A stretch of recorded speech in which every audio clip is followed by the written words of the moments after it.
কিন্তু এই জাতীয় ক্রাইমগুলো আমি ইন্টারিম গভর্নমেন্টের সময়ও দেখেছি। আমি তাদেরকে কৃতিত্ব দিতে চাই। সেই সময়েও এই জাতীয় কয়েকটা ঘটনা হলে হেনিয়াস ক্রাইমের সংক্ষিপ্ত সময়ের ভিতরে আইনি ব্যবস্থা, বিচারিক ব্যবস্থা তারা গ্রহণ করেছে। সংগঠিত হওয়ার পরে পুলিশের যে অ্যাক্টিভিটিস করণীয় সে বিষয়ে আমি বলতে পারি। আমরা দায়িত্বে আসার পর এ পর্যন্ত যতগুলো হেনিয়াস ক্রাইম এই জাতীয় হয়েছে, আপনারা কি কেউ একটা ক্রাইমের ক্ষেত্রে বলতে পারবেন যে পুলিশ সর্বোচ্চ চেষ্টা করেনি এবং সংক্ষিপ্ত সময়ের ভিতরে তারা অ্যারেস্ট করতে পারেনি? একটাও নেই। আমার কাছে তালিকা সবগুলো আছে। যদি তার ব্যত্যয় কিছু হয়ে থাকে আপনারা প্রশ্ন তুলতে পারবেন। রামিসার ব্যাপারেও 24 ঘন্টার ভিতরে আসামি গ্রেফতার হয়েছে এবং তার রামিসার যে প্রধান আসামি দর্শক, তার নাম সম্ভবত সোহেল খান, তার স্ত্রী সহ তাদেরকে গ্রেফতার করা হয়েছে। 164 স্টেটমেন্ট দিয়েছে, জবানবন্দি দিয়েছে মূল আসামি। আমরা এইটুকু অ্যাসিউরেন্স দিতে পারি, আমাদের পক্ষ থেকে সংক্ষিপ্ত সময়ের ভিতরে সুষ্ঠু তদন্ত করে চার্জশিট দাখিল করা হবে। বিচারের দায়িত্ব আদালতের। বিচারহীনতার যে বিষয়টা সবাই সবসময় বলে থাকে, এটা সর্বক্ষেত্রে সঠিক নয়। কিছু কিছু ক্ষেত্রে বিচার বিলম্বিত হয়, সেই জন্য মানুষ মনে করে হয়তো বিচার পাবে না। কিন্তু এই জাতীয় ক্রাইমগুলো আমি ইন্টারিম গভর্নমেন্টের সময়ও দেখেছি। আমি তাদেরকে কৃতিত্ব দিতে চাই। সেই সময়েও এই জাতীয় কয়েকটা ঘটনা হলে হেনিয়াস ক্রাইমের সংক্ষিপ্ত সময়ের ভিতরে আইনি ব্যবস্থা, বিচারিক ব্যবস্থা তারা গ্রহণ করেছে। এই ক্ষেত্রেও আমি এইটুকু অ্যাসিউরেন্স দিতে পারি যে সম্ভাব্য সংক্ষিপ্ত সময়ের ভিতরে একটা দৃষ্টান্তমূলক বিচার সম্পন্ন হবে। সাজার কথা তো আমি বলতে পারবো না।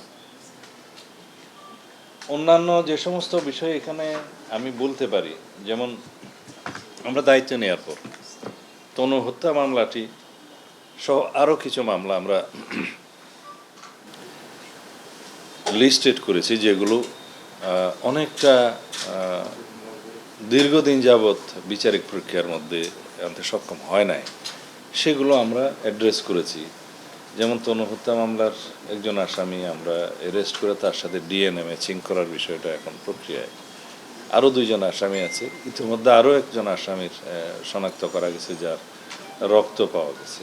ডিএনএ টেস্টে 3 জনের স্পার্ম পাওয়া গেছে খুব সম্ভবত। এগুলো মিলিয়ে দেখা হচ্ছে এবং আশা করি এটা ন্যায় বিচার প্রতিষ্ঠা করা যাবে। এছাড়া কুমিল্লা সংঘবদ্ধভাবে যে একটা ধর্ষণের ঘটনা হয়েছে, সব আসামিকে গ্রেফতার করা হয়েছে। তারপরে বগুড়ার তরুণী ধর্ষণের বিষয়ে আমরা সংক্ষিপ্ত সময়ের মধ্যেই এগুলো সব আসামিকে হাতে নাতে গ্রেফতার করা হয়েছে। কাপাসিয়ায় 5 খুনের ঘটনায় তাদেরকে গ্রেফতার করতে আমরা সক্ষম হয়েছি। ঢাকার মান্ডায় প্রবাসী হত্যাকাণ্ডের বিষয়েও এই হত্যাকাণ্ডে জড়িত থাকার অভিযোগে 2 জন নারীকে গ্রেফতার করা হয়েছে। এছাড়া বিভিন্ন সময়ে আমাদের যে অভিযান, চিরুনি অভিযান, সেটা ডিএমপির এখানে ঢাকা মেট্রোপলিটন পুলিশের মিরপুরে, তারপর অস্ত্র মাদক উদ্ধার অভিযান মোহাম্মদপুর ও শেরেবাংলা নগরে, তারপরে আমাদের মে মাসের প্রথম সপ্তাহে ঢাকার মোহাম্মদপুর, শেরেবাংলা নগর, আদাবর এলাকায় যে ব্লক রিট চলছে, সেটা আমরা এখানে সফলতা অর্জন করেছি। পেশাদার অনেক অপরাধীকে আমরা গ্রেফতার করতে সক্ষম হয়েছি এবং অনেকেই দীর্ঘদিন যাবৎ আইনের চোখে ধুলো দিয়ে যেভাবে পালিয়েছিল তাদেরকেও আমরা গ্রেফতার করতে সক্ষম হয়েছি। এখন যাত্রাবাড়ি থানাতেও একইভাবে আমরা অনেক ওয়ারেন্টভুক্ত আসামি, ছিনতাইকারী, তাদেরকে প্রায় 41 জন আমরা গত কয়েকদিন মে মাসের 18 এবং 19 তারিখে আমরা গ্রেফতার করতে সক্ষম হয়েছি। এইভাবে তেজগাঁতে 63 জন, ঢাকার বাইরে চট্টগ্রাম, কক্সবাজারের বিভিন্ন জায়গায় আমরা উল্লেখ করার মতো কিছু সফলতা বলতে পারি। যেমন বিচার প্রক্রিয়ার মধ্য দিয়ে গতকালকে সম্ভবত কক্সবাজারের আমার নির্বাচনী এলাকা দুলাজারাতে একজন সেনাবাহিনীর ক্যাপ্টেনকে যে নির্মমভাবে হত্যা করা হয়েছিল, তার বিচার সম্পন্ন হয়েছে। সম্ভবত 4জন কি 5 জনের মৃত্যুদণ্ড হয়েছে ফাঁসির, তারপরে যাবজ্জীবন আছে, বিভিন্ন মেয়াদের সাজা আছে। এছাড়া উখিয়া টেকনাফেও র্যাবের র্যাব 15 অভিযান চালিয়ে বিভিন্ন মামলায় পলাতক দীর্ঘদিনের আসামি অনেককেই গ্রেফতার করেছে। আর বলা যায় আইনশৃঙ্খলা এটা সমুন্নত রাখার জন্য দেশের জননিরাপত্তা এবং জনপ্রত্যাশা অনুযায়ী শান্তি নিশ্চিত করার জন্য যা যা কিছু করার দরকার আমরা করার চেষ্টা করছি। আর পুলিশ সিস্টেমের মধ্যে আমরা অনেক রিফর্ম, অনেক সংস্কার করার চেষ্টা করছি। আমাদের অনেক কিছু করার বাকি আছে, সেটা আমরা মানি, কিন্তু সরকারের বয়স তো প্রায় 3 মাস।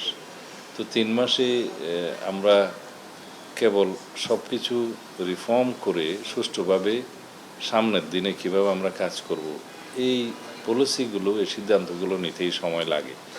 তার মধ্যে আমরা যে অ্যাকশনটা করেছি, আশা করি আপনারা কষ্ট করে সেটার কৃতিত্ব দিতে পারবেন আমাদের।